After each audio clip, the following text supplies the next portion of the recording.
Baghdad پر تاتاری حملے کے بعد ہلاکو خان کی بیٹی بغداد کے بازار میں گشت کر رہی تھی کہ ایک ہجوم پر اس کی نظر پڑی۔ پوچھا کون لوگ یہاں اکٹھے ہوئے ہیں؟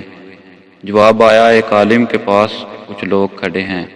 ہلاکو کی بیٹی نے عالم کو اپنے پاس پیش کرنے کا حکم دیا۔ عالم کو تاتاری شہزادی کے سامنے لا کر حاضر کر دیا گیا۔ شہزادی مسلمان عالم سے سوال کرنے لگی، کیا تم لوگ اللہ پر یقین نہیں رکھتے؟ عالم نے جواب دیا، یقیناً ہم ایمان رکھتے ہیں۔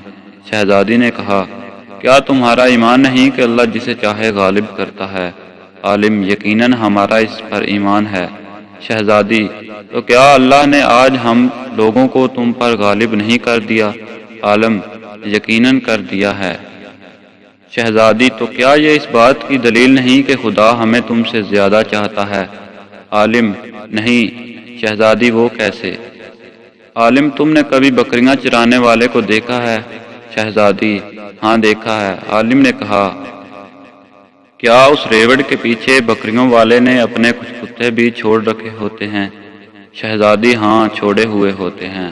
عالم، اچھا، تو اگر کچھ بھیڑیں چرواہے کو چھوڑ کر کسی اور طرف نکلنے کو تیار ہوں تو چرواہا کیا کرتا ہے؟ شہزادی، وہ ان کے پیچھے اپنے کتے دوڑاتا ہے تاکہ وہ ان کو واپس اپنے ریوڑ میں لے آئیں۔ عالم، وہ کتے کب تک ان بھیڑوں کے پیچھے پڑے رہتے ہیں؟ شہزادی، جب تک وہ فرار رہیں اور چرواہے کی اقتدار میں واپس نہ آ جائیں۔ عالم، تو آپ تاتاری لوگ زمین پر ہم مسلمانوں کے حق میں خدا کے چھوڑے ہوئے کتے ہیں۔ جب تک ہم خدا کے در سے بھاگتے رہیں گے اور اس کی اطاعت اور اس کی منہج پر واپس نہیں آ جائیں گے، تب تک خدا تمہیں ہمارے پیچھے دوڑائے رکھے گا۔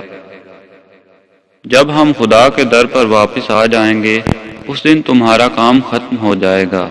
مسلمان عالم کی اس جواب میں ہمارے لیے غور و فکر ہے۔ ایسے تاریخی واقعات زندگی بھر کے تجربے سے کم نہیں، ان سے سبق حاصل کرنا ہے، انسان کی سوچ کی بلندی کی عکاسی کرتا۔ اگر آپ کو یہ ویڈیو پسند آئی تو ویڈیو کو لائک کیجئے اور ایسی ہی مزید ویڈیوز حاصل کرنے کے لیے چینل کو سبسکرائب کیجئے اور ساتھ ہی گھنٹی کے بٹن کو بھی دبا دیجئے تاکہ نئی آنے والی ویڈیوز کی اطلاع آپ کو بر وقت مل سکے۔